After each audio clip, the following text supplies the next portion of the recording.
Right now, though, we must sleaze. Presented by McDonald's.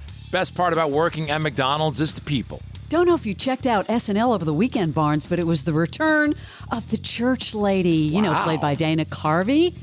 Here scolding Hunter Biden, played by, of course, David Spade. Please welcome the one and only Hunter Biden. Hi there, church lady. Haven't been here in a while. I've been laying low a little bit.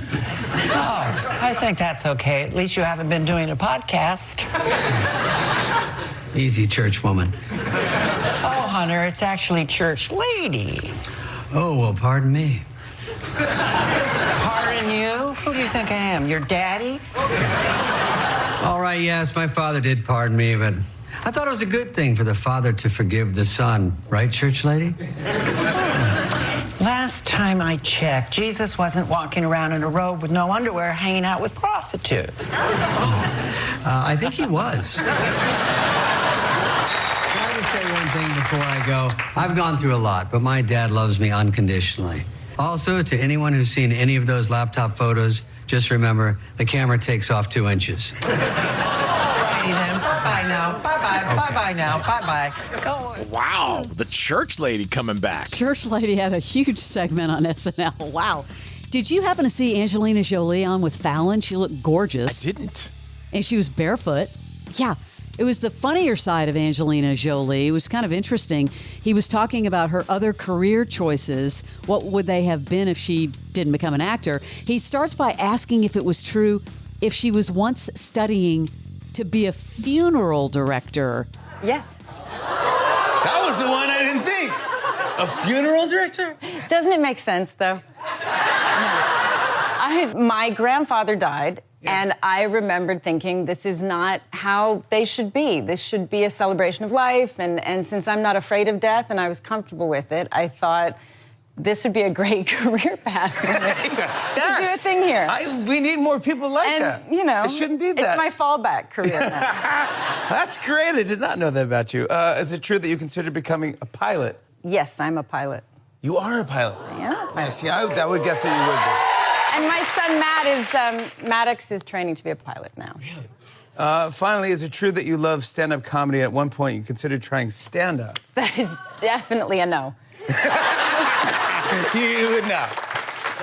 You would not do that. No, I could deal with a funeral. I could deal with flying a plane. 10,000 feet in the air, Yeah, but no. but what you do terrifies. No, I'm very... Okay, that's good to know. That is a rare clip, hearing her be fun. And self-deprecating. Yeah, and, is the thing with Jimmy Fallon, that show is struggling.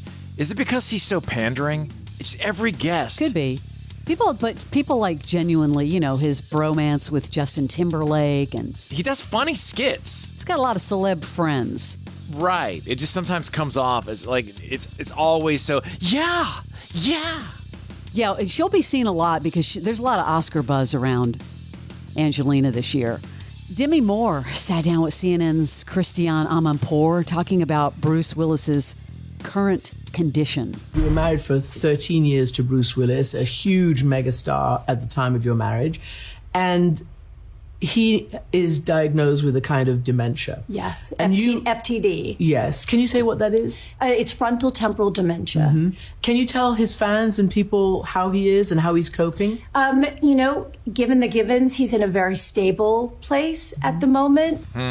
That's an interesting answer. It's so sad. Yeah, it's unbelievable when you think about it. Speaking of Demi, she attended the Gotham's 34 Annual Film Awards in New York City. She asked what it was like about that movie she's in called The Substance and the message about aging. Because, she was nominated for Outstanding Lead Performance in this movie. This movie's about body horror, Barnes. It's about an actress that takes like a black market substance to regain her youth. Here she is talking about it. I think most importantly, what it's saying is that what we have the power to change is the violence that we hold against ourselves. And the better you is you.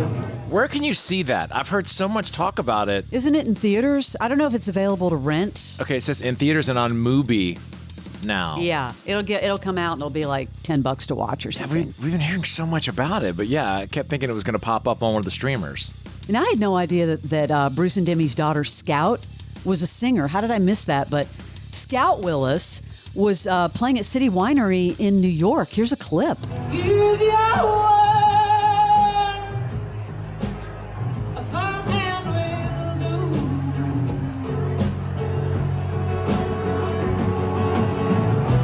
Words like fingertips at grave. The second sun will burn away. Now my body is on fire. And I'm so pretty when I tremble with desire. It's kind of cool, right? The recording's not great. Yeah, but I mean, her voice is kind of cool. I thought. It didn't sound bad. This story came out over the weekend. What do you think Bob Dylan thinks about Timothée Chalamet's portrayal of him in A Complete Unknown? Well, the legendary singer has spoken out. Apparently he's floored. Quote, he went on X, "There's a movie about me opening up soon called A Complete Unknown." What a title. This is what he wrote. Timothée Chalamet is starring in the lead role. Timothy's a brilliant actor, so I'm sure he's going to be completely unbelievable as me, or a younger me, or some other me.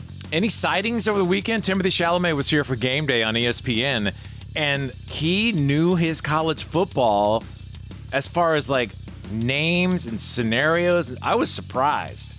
Yeah, I was so bummed because he was here over the weekend in Nashville at the Belcourt Theater for a screening, and he got up and talked to the crowd, and he seemed so nice. When they do the Pat McAfee thing, I don't know if you know that he puts up money every week for people who are not kickers to try and kick a field goal. Really? I didn't know that. Well, so this week they put up $200,000 and Kirk Herbstreit put up $200, so they got to $400, and the guy kicked it and it was awful. So they doubled it, and then Timothée Chalamet threw in $200. So I think it got to $1.2 million, and this dude kicking a 33-yard field goal missed it by inches. And you could see Pat McAfee and Timothée Chalamet closest to the camera with this look of like, oh my God. Wow. We almost just lost a lot of money. Wow. It was pretty cool. Well, I have to say, if you want to see this movie early, check out IMAX, because apparently Searchlight is putting it in 30 IMAX locations before the movie comes out. So check it out, A Complete Unknown. That is your Celebrity Sleaze.